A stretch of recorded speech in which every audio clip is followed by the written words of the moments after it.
It was the year America learned the tuck rule was apparently a real thing, and it was when we met the young quarterback who turned it into a dynasty starter kit.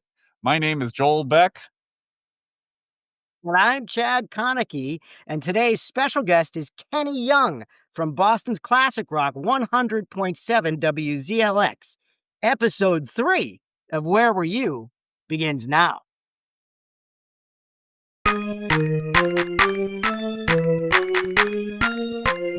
Hey, where were you? Where were you? Where were you? Where were you? Where were you when the sports ball thing happened that was awesome or really bad? These guys want to talk about it, Joel and Chad. Did a game change your life? Were you there in the crowd? Did you weep like a baby because you were so proud? Do you have a tattoo or a ritual or two that you actually believe's the reason why they win or lose? Yeah, where were you? Where were you? Where were you? Where were you for history in the making? Did it make you happy or crazy mad? These guys want to talk about it, not a single doubt about it. Listen to them talk about it, Joel and Chad.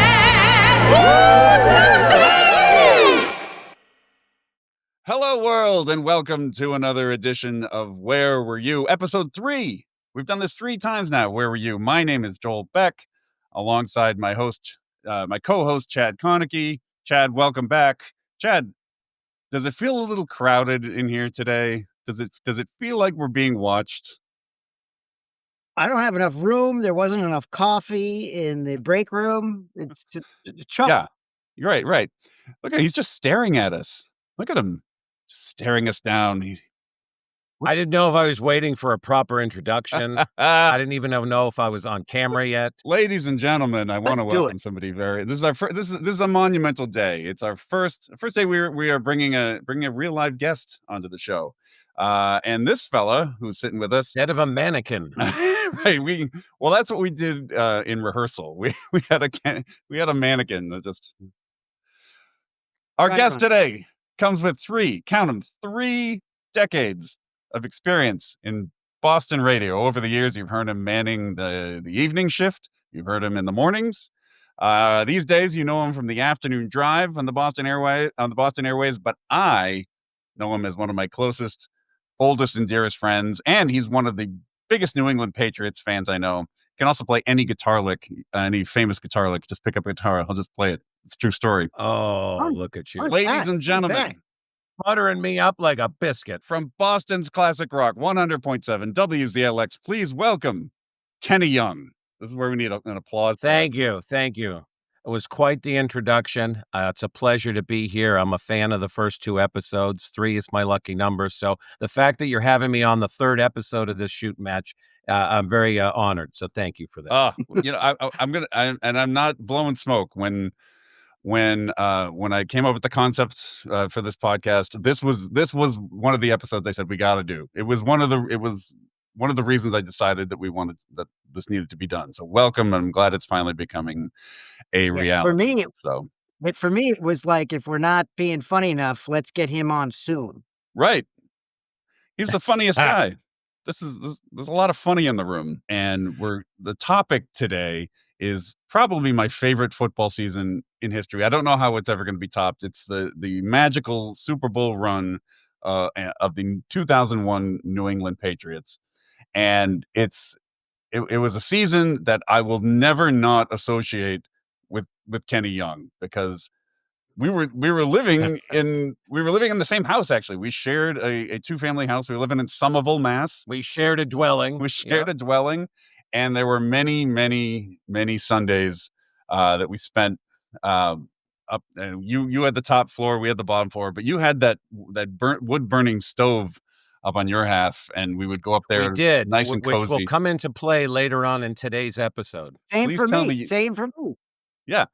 And Chad, I would love to hear, I want to get into to everybody's kind of memories about the season, but about the Patriots in general, like some of your earliest memories as a Patriots fan. So Chad, you're, as the only non-native New Englander of the group, did you feel any kind of personal pull to this team before the season at all? Absolutely. I'd been with them since the the Super Bowl season of '85, Sure. and, Ooh. of course, I grew up a New York Football Giants fan, and so I don't have the connections you guys you guys, like, grew up right next to the stadium, Mhm. essentially, and, but I came here, and as it always is, it's impossible not to like New England fans, and then I got into the Squish the Fish thing, and Sure. then, immediately endured the Rod Rust era. Between there, we had Doug Flutie, who remains a great hero athletically, and then, Parcells and Curtis Martin in the mid-90s. So, I mean, I was full all in by 2001. Yeah. I love the he was my neighbor, by the way, lived down the street from me, Rod Rust. Rod Rust, yeah. All Do one you season of remember them, I think, games right? do you remember Yeah. games where Didn't see Hugh him there much, Millen but was the that we were Patriots told this. starter? Wait, what'd you say? I said, "Do you remember games where Hugh Millen was the Patriots starter?" Hugh Hugh Millen. Millen. It was Wow. humiliating is what it was. Ooh. Ooh. Kenny, Yes, sir. talk to me about your early Patriots memories before Well, it's ironic pre-2001. it's ironic that Chad brings up the Giants because, there was a time I remember this vividly, I was the youngest of 5 kids, 2 older brothers. There was a time in the late '70s, early '80s that, the Patriots games weren't even televised on Sunday because they didn't sell out the stadium. There was Correct. blackout rules. So what we would get on the talking picture box was Giants games, occasionally Jets games, and of course, America's team, the Dallas Cowboys. Yes. So, I distinctly remember somewhere around '78, '79, Dot Young, my mother, bought Aw. my brother and I, matching, like, zip-up, like, parka jackets, and one was the Steelers and one was the Cowboys, and I was like, "Well, what about the Patriots?" And I remember my mom saying, "Well, they're never on TV. They're never good." And I was like, "Well, what about our team?" Yeah. And it was embarrassing, like, we didn't even have our own team on That is television, right? amazing. I'm so glad you brought that up. And then Yes, go ahead. No, it's true. True. Like I said, I grew up in Foxborough, and it never felt like, only because they were, like the guys on the practice squad were the substitute teachers at my high school, and I would ride my bike past the practice field and wave, and the Patriots to me never when they weren't good, it didn't feel like an NFL team. It didn't feel like they were on the same level as, like you said, the Cowboys, the Dolphins, the Steelers. Yeah, it felt like they were a JV squad, like a practice squad. Right. Even Super Bowl 20 that Chad mentioned when they played the Chicago Bears and got annihilated, it it didn't feel like Yeah. they were even deserved to be on the same playing field with those guys. It was just No, they were like people one don't understand this. Yeah. the guy they ran out there, quarterback, Steve Grogan.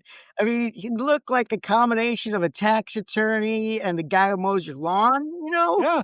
We used to see him at church. I mean, yeah, Yeah. he'd be, walking around I town. would have bought insurance from him myself, but Bridge. But All right, so let's set the stage real quick. The 2000 coming into the 2001. By this time, the Patriots had the it had shifted. When Parcells and when they Bob Kraft bought the team, they by this point they had kind of reclaimed some credibility, but there was not a lot of expectation going into this particular season. They were coming off a losing season, and then in the first 2 weeks they started 0-2.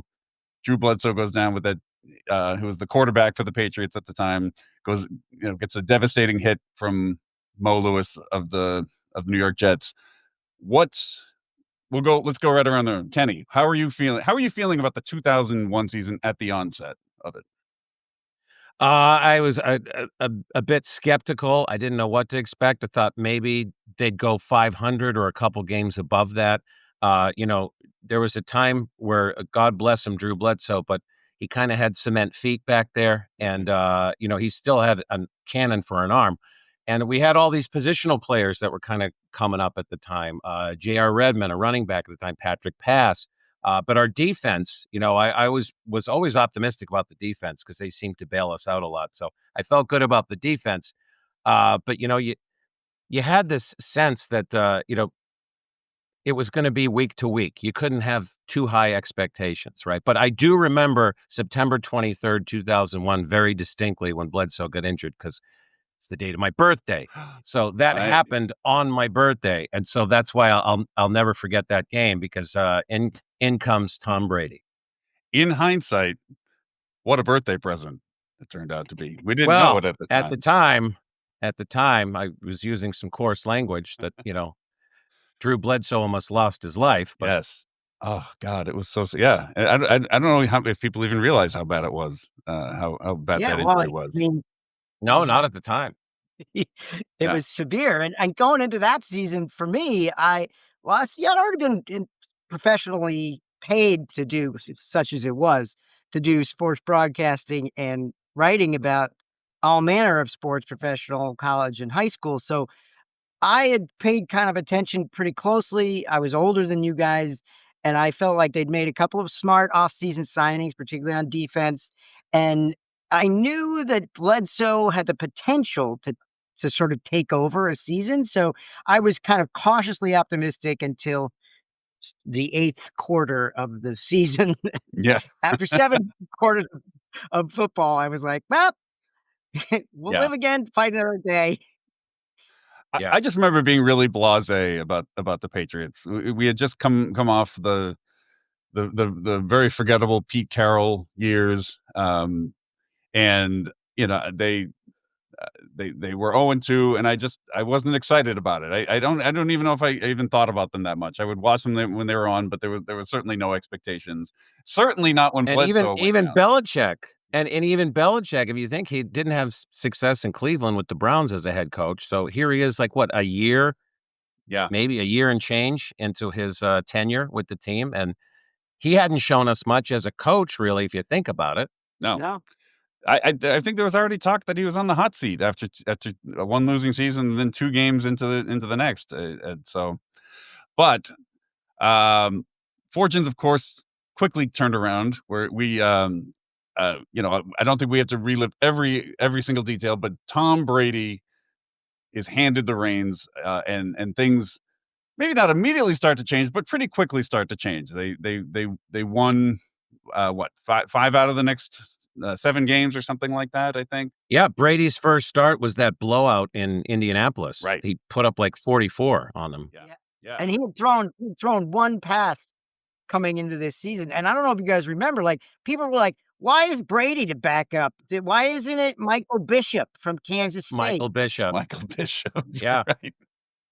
We thought he was gonna be the answer. Like, he's a mobile quarterback. He's got a huge arm. Yeah. It was like Michael Bishop. Yeah, he's Jamie Made a Foxx's couple cousin, plays in by a the way. preseason game. Did you guys know that he's Jamie Foxx's cousin, Michael Oh. Bishop? Yeah, it's a true I story. did not. You got to be kidding me. No, it's a true story. I think Jamie Foxx's real name is Bishop. I don't think Jamie Foxx is his real name. I could be making stuff up, but I think Wow. that's how it goes. But the Brady versus Bledsoe debate was one that captured the region for that entire season. Especially, I mean, certainly not when Bledsoe was hurt. Once he became healthy again, healthy enough to play. I think that the Patriots fans were divided a little bit. Where did each of you guys land on the Brady Bledsoe debate? Kenny. I was all team Brady because they had just rattled off like 6 of the last 6 games of the season they won. Yeah. And I wanna say it was maybe 7 of the last 9 or something like that. Right. So it was like you gotta go with the hot hand, and the kid was just in the zone. Yeah. Brady was in the zone and picking apart, and to be that young and to be that, like, new to the league and just to be able to decipher defenses and pick things up and, move on the fly and just be so cool under pressure, like, we hadn't seen that before. Yeah. You know what I mean? We hadn't seen somebody that could, this is a cliche, but be the field general at such an early time in his career. And it was like, so I was all in on Brady. Kenny, you can only say field general if you do the NFL Films voice. Can you give us a little of that? John Vicenda, the New England Patriots marched into the frozen tundra of Lambeau Field. I can't do it without the horn section. That's- Oh, you mean the Yeah. That's right. Slow motion ball spinning in the air. Tonight's program will not be seen tonight as we bring you a special presentation. The National Football League. NFL Films presents the National Football League. Well, see. All right. Stay on target. Chad, Brady Which is, Stay on target. Brady yes. Bledsoe. Well, so Where were you?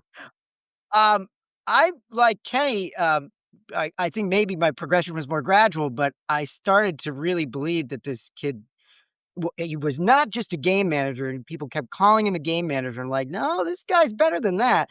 And I remember they beat like San Diego in overtime in like mid-October, and then they Oh, lost yeah. close game to Denver. That was, I mean, it was closer than the final score. And I thought if Brady can just fix those couple of things, we're in good shape. And then they lost to the Rams, which was their last loss in that streak by like a touchdown.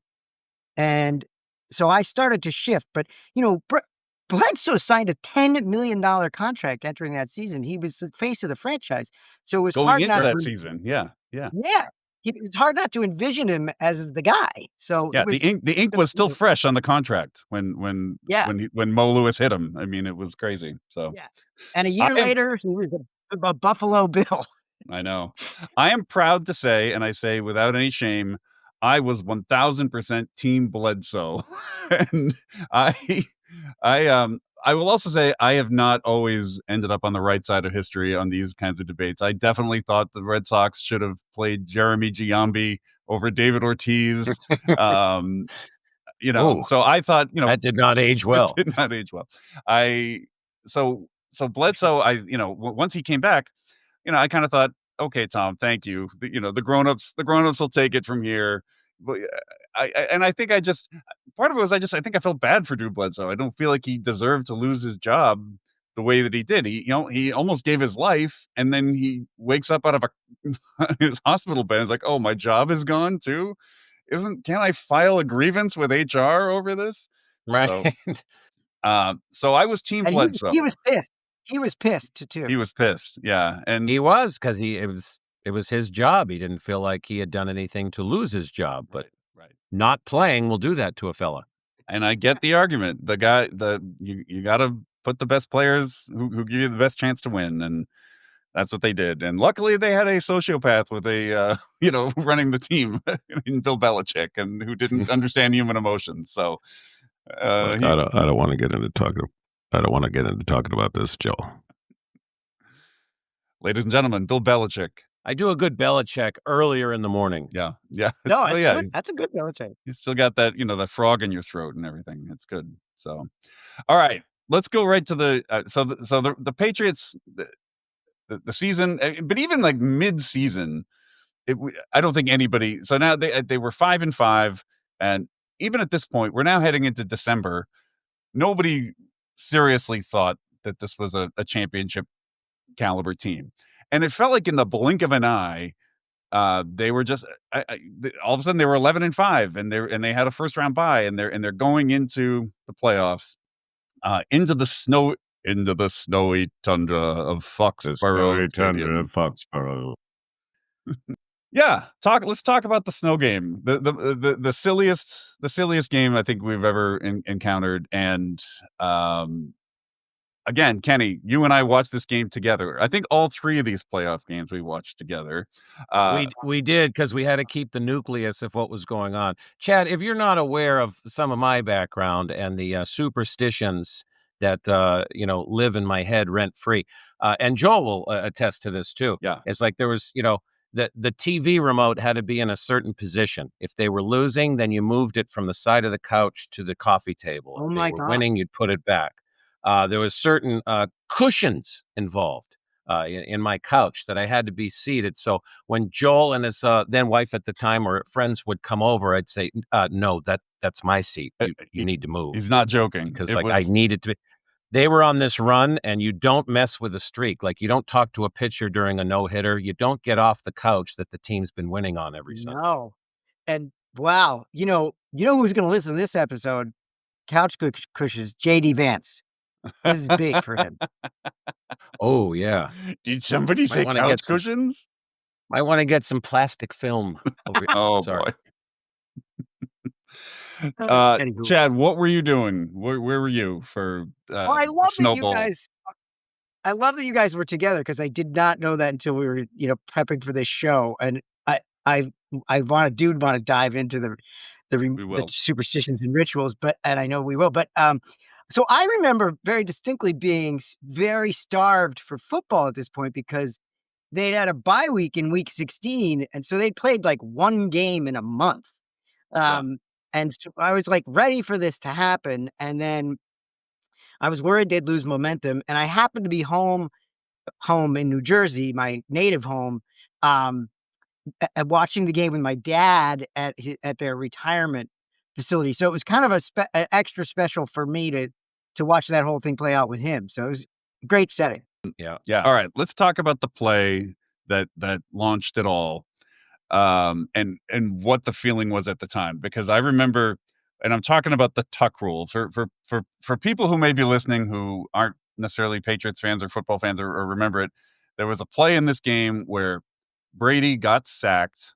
He had the football. The Patriots were driving. I think they were down by a touchdown at this point, or a field goal. Mhm. I think it was a touchdown because I think then they scored. I think it was Yeah, too. that's right. Anyways, he gets tackled, appears quite clearly to fumble the ball, and it is Like a strip sack. like a Yeah. strip sack. And And they, that was the ruling on the field. That was yeah, the and the ruling on the Raiders field. recovered. The Raiders recovered. Um, they review the play. I remember even one of the announcers said, "Why? Why are they? What are they going to review?" And and He after clearly lost the ball and it was recovered by the Raiders. Yeah. correct after That's what it looked like. after the review, they determined there was a little heard of rule called the tuck rule, which said that when the quarterback's arm is moving forward with the ball in his hand, even though he then kind of pulled it back and dropped the ball, they said his arm was moving forward. Therefore, it was not a fumble. It was an incomplete pass, meaning the Patriots got to retain possession of the football and continue their drive. And And Ken Charles Woodson lost his mind. and Charles, Yeah, understandably. Well, we lost our mind. Hall of Fame defensive back. Yeah. Yes, Yes. yes. Oh, we did lose our minds, Joel. And I will remember these words from you, Kenny, as we were watching this. I remember you kept saying it over and over again. You said, this never happens to us. This never happens to these calls never go our way." They never go our way, and when they're reviewed and don't get overturned, you're just like, well, of course not. Yeah. You know, we don't have that horseshoe up our keister that some of the other teams Right. do, and we just weren't getting those bounces and Yes, breaks. as So much And to have them come back in the blizzard conditions, and we're all sweating it out, waiting to see what they're going to say, and Yeah. then when they explain it and explain it again, and then explain it a fifth time, you're going, I can't believe they're overturning this. okay, we said we'll take Right. it, you know. You say so. That's what your friend Eddie Emanuel was over, and he was watching the game with us, and I just remember Yes, he he was. was just sitting there with his hand over his face, and he just goes, "This is such BS. This is such BS." In utter shock. He's like, I can't believe they're going to do this. They're Yeah. going to give him the ball back. In some ways, it was kind of like the Dave Roberts steal in that it was just it would just gave them that little bit of hope. I mean, the game still was very much in question. They were still losing. There was still snow coming down, and time was running out, and they still had to score. But it just gave them that little okay. It opened the door. Yeah. It's like I liken it more to that same baseball season that we did an episode on. You know, it felt like me 3 years later when A-Rod slapped the ball out of Arroyo's hands and was really Oh, safe, yeah. and what's his name Jeter, I think, came around to score, and then they Yeah. deliberated and they reversed the call. I was like, this never happens to us, but This it never had happens. already happened. yeah. Mhm. Yeah, it was absolutely bananas. And then of course they get down into what would normally be pretty good field goal range for Adam Vinatieri, their kicker. But once again, there was a foot of snow on the ground. You couldn't even see the hash marks, and it was he had to kick a 45-yard field goal into the wind, into the snow. 45 yards in a blizzard. Yeah, Well, and Joel, if you recall, this was another one of those nail-biting existential moments where when it happened live, when Vinatieri kicked that ball live, we couldn't tell on the television broadcast. And again, this is in an analog age of television. We Right. don't have our There fancy was no 4K HD. smart screens like we do They today. didn't have the drone There's camera no HD. going up. So We couldn't even tell, and I think at the time the announcers couldn't even tell. I wanna say it was Jim Nantz. Yeah. You couldn't tell that if it went through, and so you're waiting for the reaction of the crowd behind the goalpost to let you know whether it was good or not, and then when that happened, I almost fell into that wood fireplace. I remember jumping off the couch in sheer, delight, and we had the wood fire going, and I was in, my short pants, and I almost fell into the wood fire because I couldn't believe what I just watched. I couldn't believe he made that kick. It was so funny. What I remember about that is a couple of things. One, going into the game, they were not at all, they were heavy underdogs. And I thought the snow could help. That's good for us, right? And then I can't believe the network was able to call this up. Before that kick, they called up the footage of the work release inmate Mark Henderson, who plowed the field in 1982. And Snowplow Yeah. game, sure. yeah, John Smith kicked the game-winning field goal, a 3-0 win over Miami. They pulled that footage out, and I was thinking of that moment when he came out. And then the other thing I remember about that is Gruden called back-to-back timeouts to ice Vinatieri, and later, much later, Vinatieri said that he was grateful for that because it gave the offensive lineman more time to clear him a space. Clear spot. Correct. And but it was still a crazy make. And in fact, Vinatieri said, "I kicked that 100 times. I maybe make 10." Yeah. Yeah. Right? I mean, to this day, has there been a bigger kick with more on the line? And that was just to tie the game. Right? I mean, I shouldn't say just to tie the game because it was, Right. but it was just it's one of those kicks like you'll never forget, obviously, but I don't know if there's ever gonna be a bigger kick than that. It wasn't even the game winner though. He Yeah. still had to, Saved the season. he still had to make one No. more, which he did, which is more of a chip shot. It was, I mean, but still in difficult conditions. But so the Patriots win the Mhm. divisional playoff game. They're headed to Pittsburgh to play the Steelers, where again they're underdogs against a high-powered Steelers team. Um, and I think, as I recall, the Steelers were so confident that they were going to win this game that they had already packed their bags. I think they made a big deal about this in the New England media at the time that They had that the they had, Steelers had. reserved their hotels for the Super Bowl. Right, They did. right, and And the team saw that walking out in the tunnel. The Patriots Yeah. saw that. yeah, and that's the stuff Yeah. that Belichick loves to use as bait and to Bulletin get board fodder. bulletin board. And I know what Steelers fans are gonna say if they ever listen to this. They're gonna say, "Well, every team has to make reservations. You have to do that." It's like they print up T-shirts for both teams ahead of time. You have to do that. I know, but it was just like the little extra motivation, Joel, Yeah. just like you said to your point, that kind of fueled the Patriots' gut, you know what I mean? And, you had an early version of a running quarterback in Cordell Stewart that was striking fear into, people around the league and stuff, and for good reason. He ripped off a huge run in that game, if I'm not mistaken, Yeah. early Well, on. you know what about Cordell Stewart for me? That was my only hope going into that game because I always considered him kind of a gadget player. He started in the league as a receiver. And I just didn't think he had AFC championship pedigree to be a winning quarterback. Going in that game, I was like, he's our only hope. If Cordell Stewart is Cordell Stewart. All right, so disaster seems to strike as was in the first quarter and the second quarter where Brady hurts his ankle and I was just trying to think of that, Joel. I wanna say it was, like, second quarter. I think it was. And I think were it they was. winning it? It was.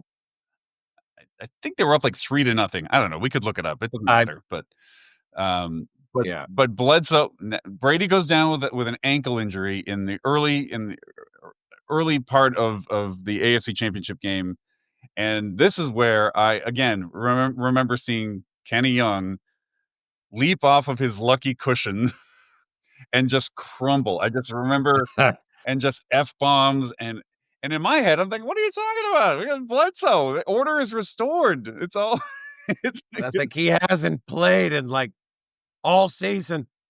but I'm like, he's gonna have to really dig one out here. I know. And then what does he do? He comes in, ice in his veins, and, my frustration quickly turned to elation because Bledsoe threw one of the best balls I've ever seen him throw, and I still can see it in my head, to David Patton, back corner of the end zone. Yeah. It was an incredible catch, for one.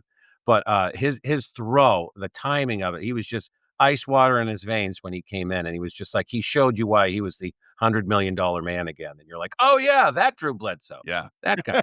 He was Yeah, talented. I was so worried about it because just knowing how hard it is to come off the bench cold anyway, but this guy hadn't, thrown a pass in anger for like 17 weeks or whatever. And for him to throw that like 30-yard out with his signature arm, I was pretty pumped about that. Yeah. I mean, you throw out there's so many great plays from that game. I mean, Troy Brown's punt return touchdown. Yes. I wanna say Lawyer Malloy had a huge interception late in the He game did. when That Pittsburgh, iced I it. think, Right. still kinda had a chance. Yeah, that was such a big play, such a big play. Yeah. Huge. They won. And They won Brady the actually game. went down. He got it hurt 3 times in that game. That when he finally left, it was the 3rd time he'd sprained his ankle in that game. Right. Right. Right. Put some mud on it, kid. And then Tape it up. going into the Super Bowl week, I mean, I feel like they nipped it in the bud pretty quickly. There was the debate on who was going to start the Super Bowl, whether it was gonna be Brady or Bledsoe. And I remember it could have reached a fever pitch, but I feel like there was only 1 week, between the AFC Championship game and the Super Bowl that year because of 9/11 where That's right. everything had got usually there's 2 weeks, but they only had a week to Yeah. prepare, so but there was still I But remember I watching. think I think this was the Belichick didn't announce his starter No, till sorry, Wednesday. I was gonna say, I think this was the first ever Super Bowl played in February Oh, is that true? Oh, Okay. wow. because of that. Yeah. I believe it was. I think next year's But is in March. Belichick didn't announce. Well, they keep adding games every season, sure. Belichick didn't. Coincide with baseball season. He didn't name his starter until Wednesday. So it was. Oh, wow. It was So late. there was some days to yeah. Um, Yeah. But I think that might have been some gamesmanship by Belichick, as we know he's always done in his entire career, not to give away too much and let the other team keep stewing about who's gonna make the start, he was always about that. Fair. would Fair. would you guys agree? So they're playing the St. Louis Rams, who at the time they had just won a Super Bowl 2 years earlier. They The greatest show on turf. these self-proclaimed greatest show on turf, and they were amazing. They Marshall Faulk, Kurt Warner, Torrey Holt, Kurt Warner. all those that high-powered offense that they had. I don't I don't remember there being a lot of confidence going into that game either. But at this point, who knows? But what were you guys thinking going into that week? That the Patriots had a chance, or take I it? was like, yeah, I mean, from an underdog perspective, I was like, of course, I love this story. I mean, no one's gonna pick us. No one's gonna give us a chance in this game. Yeah. And I think, again, that was more fuel to the fire for Brady and company, because they're like, they knew we had a great defense, and obviously we had shown we could put up an offense, maybe not the track meet style that Kurt Warner and those guys were doing, but I love the fact that we were the underdog.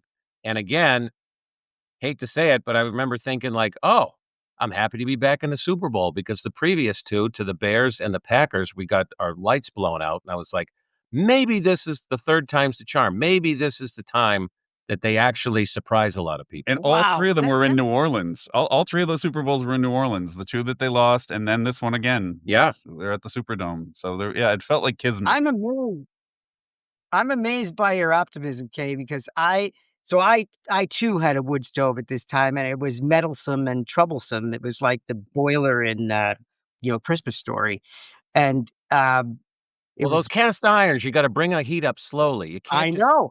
It used to get sweltering and then it'd be freezing. Anyway, when I was living in the middle of 10 acres of woods in Rockport, Mass, in an A-frame, I was like Robinson Crusoe, essentially. But Were you on house arrest? What was people the bet? people wondered. I think people wondered about me. But I remember having people over, and I was like, well, this event is completely about the food and drinks, because it's going to be an absolute blowout. I was just sure we were going to get killed. And they jumped out to an early lead. I mean, it was 14-3 at halftime, right? 17-3, I think, going into the fourth quarter. Yeah, and we can thank Ty Law for a lot of that because Yes. again, you have certain plays and memories in your mind movies, and mine is of Ty Law sprinting down the sideline, after the interception for the TD, which was, Yeah. just Yeah. legendary, Yes. legendary. Yes. They go into the 4th quarter with a 17-3 lead. Do you guys think that well, and then well, I'll say this, the Rams, 'cause they were so good, they didn't give up, they battled back, and they actually tie up the game with what, 2 minutes to go in regulation? A minute and a half, but before that, I'm sure you guys remember this. They're driving in for what eventually closed the game to within a anyway, it was the first of their scores. I think it made it 17-10. They were on the 3.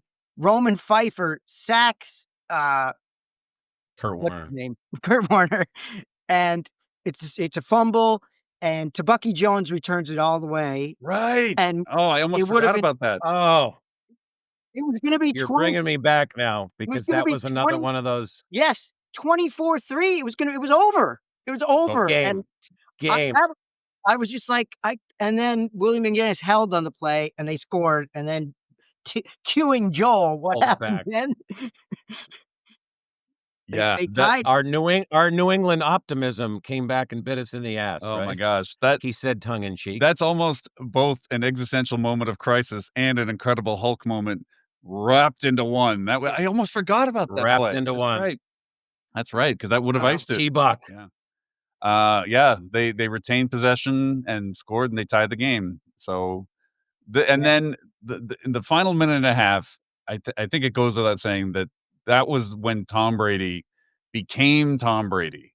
I think up until then, he was still a quarterback who, was playing maybe a little bit over his head, maybe had some luck, Sure. maybe benefited from, the system and the plays around him, but the final minute and a half is when we finally got the first glimpse of what this kid could do under pressure, and the rest is history, you know? So, Yeah, to me that said everything because again, you see it in his eyes. He just, he'd get up to the line, he knew exactly where everyone had to be. And again, at that young age, he's reading defenses and he's reading coverages and he knows if it's man, if it's a cover two. He knows exactly where everyone's going to be. And you would have thought that was just like a regular season game the way he played that in the final 2 yeah. minutes. It was just Completed, I unreal. think, 5 of 6 passes in that drive, and I think we've all remember this, John Madden, color commentator, saying, I don't like what they're doing here. I just don't agree with it, Pat. "They should play Pat for Summerall. overtime." Pat Summerall's getting prodded with a stick to stay awake, and Madden just couldn't believe that we were throwing the ball. yeah, Yeah, it's true. I mean, if they had done that, I mean, the reason that they didn't do that is I know they went on to become this dynasty, but at the time, they just weren't as good as the Rams. They weren't as good a team, No. and to take your chances in overtime, I don't think they would have hung with them. I think, and I I don't think think so. they Yeah, had they lose the coin toss and then, yeah, yeah.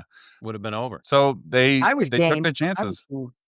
Yeah, it was pulse pounding. It was an exhilarating 90 seconds, and you just kept watching. I'm like, oh, they just got another 10 yards. Oh, all of a sudden they're past the 50. Now they're past. Well, I Yep. think they can probably kick a field Like, goal this now. is You know? sure. Yeah, And everybody played a part. I mean, Troy Brown obviously on that final drive was Yeah. lights out, but Jermaine Wiggins, J.R. Redmond, I think J.R. again Redmond. to bring up his name, yeah, uh, there was a couple down the left side that he pulled out of his keister too. Yep, Just everything was clicking. Everything was clicking. Again, at the time, game management, right? Clock management. It was just like everything had to fall into place. yep, And again, another core memory that's in the mind movies is when Brady stopped the clock, and there's this moment where he just calmly bounces the ball off the turf yeah. and then hands it to the ref, and it was just like, yeah, "I've done all I can. yep, I've done Yeah. all I can, kids. Go in and kick us home." You know? yeah. What And then what I finally, remember about Vinatieri. that drive. Yeah, well, I remember people may not remember, Charlie Weiss was the offensive coordinator, Sure. wasn't Mhm. too well known. He called really a beautiful play sequence, but, um, later, I saw an interview with Brady where Weiss told him, "You take care of that football," and Yes. Bledsoe leans into him and says, F that, sling it. Go out there and sling One of it. my Yeah. favorite stories. I've seen the thing where Brady talks about that. It's such a great. And Yeah. again, it's so bittersweet for Bledsoe because you knew that he wanted to be the one out there slinging it, but Of course. the fact that he had, you know, the self-awareness and the team spirit to say that to his replacement, to go out there and do that, it just shows so much character on Bledsoe. He knew how much was on the line, right? And he knew this was the biggest stage and the biggest moment in a young Brady's career. So it was like, yeah, he was just going to try to keep him loose, and I love that he said that Yeah. to him. I Yeah. love I it. love the chemistry between the 2 of them. I mean, there were moments where, Bledsoe really became his mentor on the field, and they showed the 2 of them. I mean, it was like a second coach to him, and it was so in hindsight, I don't even know if we knew it at the time, but it was so perfect. It was so Vinatieri comes in, And kicks how the ironic. yeah, go ahead. I was just gonna say how ironic that, Brady later gained a reputation as someone who was like, "I'm not here to help the backup." Oh, yeah. I know. Oh, okay. Well, he knew What are you he gonna knew do? how to sling it at the end of the day and probably knew that You're nobody else jumping ahead like 6 Super Bowls, Chad. Um, There's 12 episodes between now and then, but it's okay. It's your show, man. so I'm just the third wheel. It's all good. Vinatieri steps in, he kicks the field goal. This is the moment where, it was just disbelief. It was just disbelief. I remember there being, 8 or 9 seconds, it felt like right after the ball went through the uprights where Kenny, and we had a bunch of people over, I think, where we all just kinda looked Yep. around at each other and said, Like, did that just happen? "What is going on? Did they won the Super Bowl. They just won the Super Yep. Bowl." And it was pretty wacky. Joel, I'm gonna throw something out there and see if you remember from that Super Bowl gathering on the second floor of Powder House Boulevard, Oh, yes. is my hidden bottle of champagne that even my wife didn't know about. So you wanna get back to a rare moment of optimism for me. Chad, I had gone out and bought this, nice bottle of champagne and tucked it away in the crisper underneath the lettuce and such, Cost and, the wife $14. didn't even know it was there. It was exactly $14.99.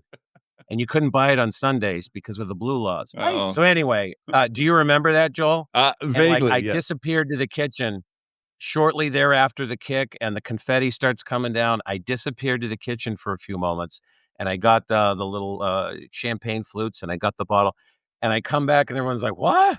How did you know?" I said, "Just in case." That's Just in We were great. gonna drink it either way, but, Right. you wanted it to be celebratory. That's great. That's a great Uh story.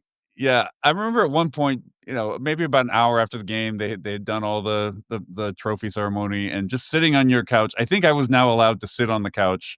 I think so, All bets were off. but All cushions were open. so I sat on the couch and I was just mentally drained and exhausted, and you were still flying high.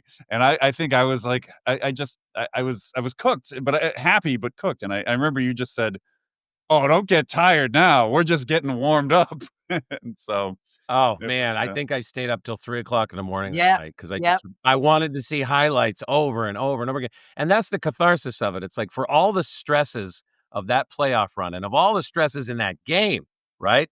The again, thinking even back to, like, when Ricky Prohl scored that touchdown and kinda Yeah. squirted through the secondary, and he scored, and you're just like, oh no, it's happening again. We're gonna blow the lead. And then to all those feelings just wrapped up in one. And then when we win it, you just sit back and you're like, I want to absorb as much of this as I yeah, can. I want to see the locker room. I want to Yeah. see Brady's family in the crowd. And you see that slow motion shot of him looking up at his family and he's holding his head like, I can't believe this just right. happened. I can't believe we Yeah. just That won. was and I like you, Kenny, could not come down from that. I had a few guys over, but the principal friends were Rob Bradford, who's now at WEEI Sports Radio in Boston, and We uh, don't need to mention them, though. sorry, yes, sorry, Not in bad this thing. conversation. And then, um, I noticed he wasn't your first guest. no, not at all. See that? ZLX. Um, but, also Dana the postman, I was kind of a "these are the people in your neighborhood" guy. I was friends with, like, the Yeah. vet and the post Let's invite and, the postman. Who's the guy in the white hat? That's my milkman. That's the old Quiet, lamplighter. he'll sit in the corner. Thank Right. God I wasn't married at the time. But we couldn't come down. I remember we did stay up till 3, and eventually we started playing who's closest to guessing the career batting average with the baseball encyclopedia, like the hard copy baseball Oh, encyclopedia. shit. Yeah. That was a great trivia moment when you're hammered after this Patriots win the Super Bowl. Yeah, it was Joel, I just the feeling in that apartment that night, and again, the heat from the wood stove, but fueled by adrenaline and alcohol and smoked meats. I think we might have had pulled pork in the crock pot that Yes. night. It's just all of that combining into just what was like real. I think I'm gonna say it, relief. Like, you just felt, "Oh, it is possible for New England to win a professional sports title in my lifetime." Yeah. That's how I felt. Oh my gosh. Final reflections. What does this all mean? 24 years later, near a quarter century. Ugh. We're a quarter century, removed That's the from this. crazy thing, Joel, you know? Yeah. We were, what, how many apartments and houses ago? Yeah, 2 and Yeah. a half Yeah. decades ago. States. I Yeah. live in a different state now. Oh, You know, man.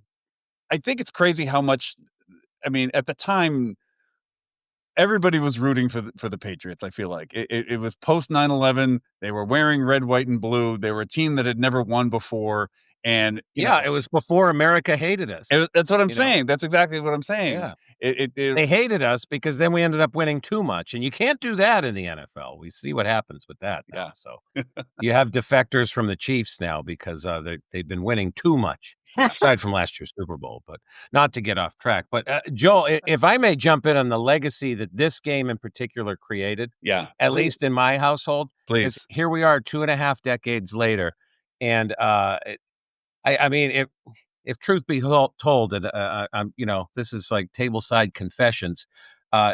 Each year around Christmas, we like to have a little, tradition in the young household, the wife and I, and, yeah, rather than, affix an angel to the top of our Christmas tree, Oh boy. Oh boy. we have the goat. No, Oh, no. oh wow.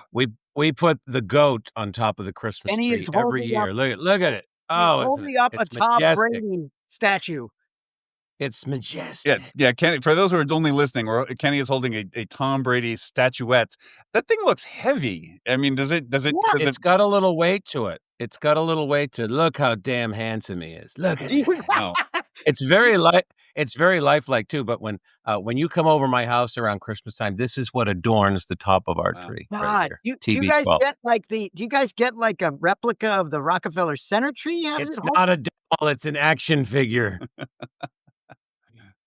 Yeah, Chad, I agree. How big is your Christmas tree that thing can withstand the weight of that thing? It's like, Well, there's pipe cleaners and there's twist ties that are zip ties that are involved. It's a process, but I think for the goat, it's worth it. So that's my legacy I love it. with TB12 and company. Chad, any final thoughts? What do you got? Yeah, I mean, I'll just go total sports geek here and say, that after that game, essentially for the next 2 decades, the Patriots were the standard.